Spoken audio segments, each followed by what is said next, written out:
his peak, Ninja, aka Richard Tyler Blevins, was practically an icon in the streaming world. His image was everywhere, from Twitch, drawing in millions of followers, to major magazines and countless famous TV shows. He wasn't just a streamer anymore, he was a pop culture star, a symbol of the era when Fortnite and social media fame exploded. But fast forward to now, and in the streaming community, Ninja's facing criticism from former colleagues, even close friends. Brother, you are a f***ing hater and a joke. You're like 37 years old with blue hair. Ninja! You Ninja! You correct me if I'm wrong, you blue-haired His viewership, while still notable, is a shadow of what it used to be. The glory days seem like distant memories. So what happened to this once dominant streaming star? Let's dive into the journey from peak to decline of Ninja in today's video. Ninja's story starts like many of ours. A kid obsessed with video games. Born Richard Tyler Blevins, he grew up in a family that lived and breathed gaming. His dad hooked him up with every console imaginable. NES, SNES, you name it. Young Ninja was glued to the legend of Legaia. Loving it so much, he tattooed Legaia on his arm. Talk about dedication. But it was Halo that turned him into a competitor. At 11 or 12, he was sneaking Halo Combat Evolved past his mum's no M-rated games rule. By the time Halo 2 dropped, with its Xbox Live multiplayer, Ninja realized he wasn't just good, he was elite. He climbed the ranks, beating pro players in free-for-all matches and landing top spots in tournaments. That's where the name Ninja came from, inspired by a slick trick in the game. In 2009, at 17, Ninja went pro, competing in MLG Orlando with Team Forever Kai. He didn't exactly dominate, finishing in the top 29 to 32, but it was a start. His aggressive, in-your-face playstyle didn't always click in Halo tournaments, but it laid the foundation for something bigger. Around this time, a teammate suggested he try streaming on Justin.tv, the precursor to Twitch.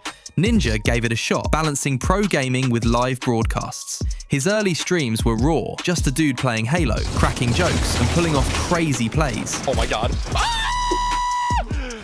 He pulled in a few hundred viewers, but that was huge for Justin.tv back then. Ninja's passion was clear, but streaming was still a side hustle. Little did he know it was about to change his life forever. By his early 20s, Ninja was juggling college, pro gaming, and streaming. His Halo skills earned him some tournament wins, like Halo 4 and Halo 2 anniversary events. But streaming was where he started to shine. On Justin.tv, his high-energy vibe, think epic clutches mixed with goofy banter, built a small but loyal fan base. Then came a curveball. Ninja was diagnosed with a retinal detachment, a serious eye condition that could have left him blind. He underwent surgery and took a month and a half off streaming, a risky move in an industry where even a day's break can tank your momentum. To secure a backup plan, he finished college in 6 months, but gaming remained his true love. Post-recovery, Ninja hopped on Destiny 1's beta, which boosted his viewership to thousands. Justin.tv had become Twitch, and the platform was growing fast. But it was H1Z1 that really put Ninja on the map. He and his squad dominated tournaments, even setting a world record for most kills in a single match. His Twitch channel was buzzing, and he started to see real money from streaming. Then came PlayerUnknown's Battlegrounds. The Battle Royale craze took over, and Ninja rode the wave. He was good, damn good.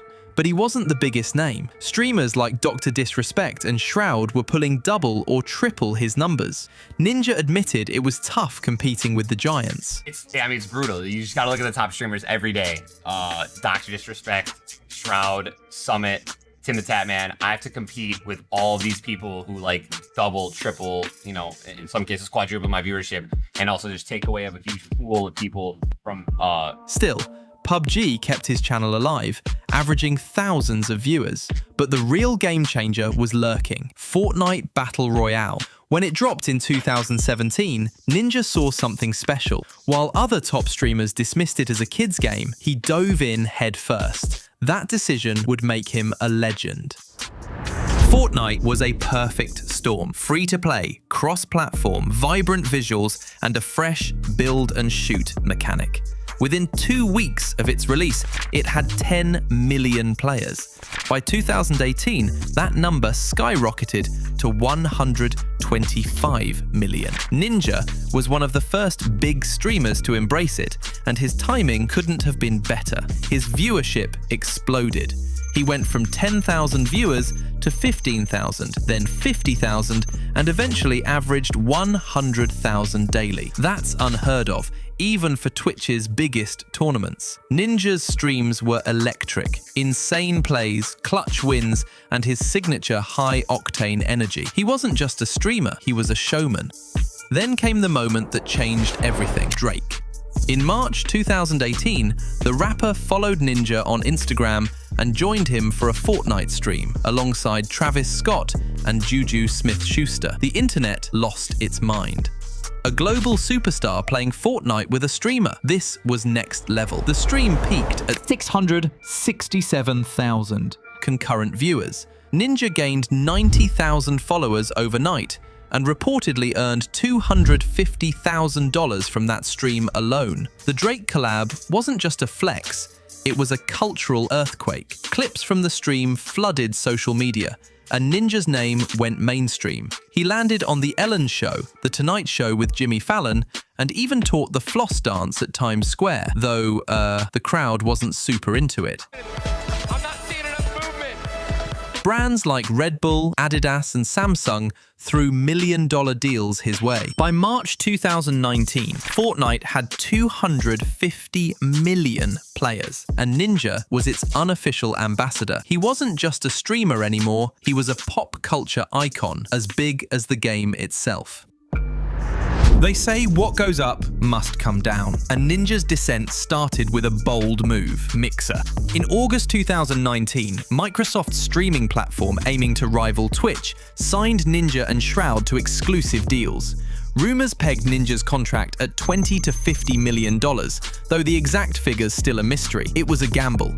Leave Twitch's massive audience for a new platform with big promises but no track record. It backfired. Mixer couldn't replicate Twitch's ecosystem. Ninja's viewership plummeted, sometimes dipping to a fraction of his Twitch numbers.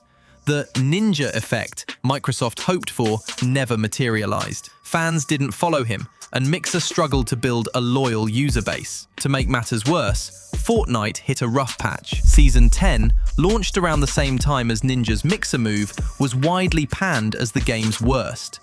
Overpowered mechs dominated matches, frustrating players and streamers alike. Ninja, whose brand was tied to Fortnite, took a hit by association. His streams felt less vibrant and fans noticed. By July 2020, less than a year after the deal, Microsoft shut down Mixer. Ninja returned to Twitch, but the landscape had changed. His viewership never recovered to its 2018 peak. Worse, his attitude started to shift. He'd rage quit Fortnite streams, calling the game boring and taking breaks that frustrated fans. My last stream until I come back from Vegas. It's so boring. In fact, I'm honestly, dude, I gotta take a break from streaming, dude.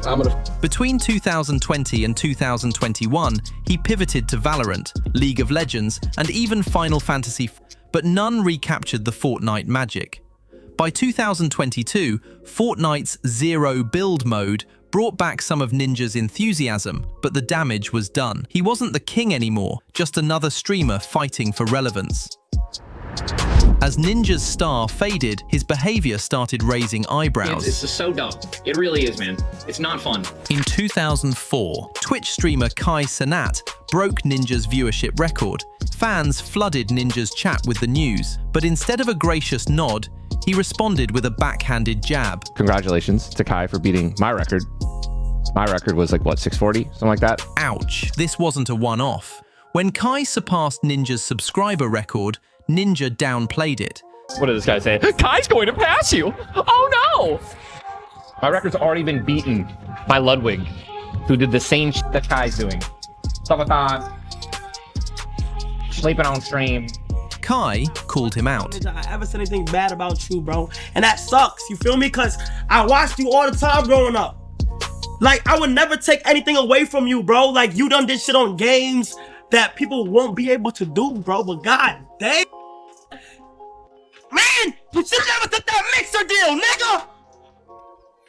Ninja didn't stop there. During a 2023 CSGO case opening stream, he mocked smaller streamer Stable Ronaldo. I think Ronaldo, you're like a combination of fucking of clicks. Like, oh my god, I might be good at the game, and like myth, like you went to YouTube and what happened? You know what I mean? Like that's you right now. The chat erupted, and teammates Tim the Tapman and Cloaksy tried to de-escalate, but the damage was done. Ninja sent a private apology, but Ronaldo wasn't having it, later clapping back on stream. These moments painted Ninja as bitter, unable to celebrate others' success or accept his own decline. Fans who once cheered him now saw a former hero turning into a villain.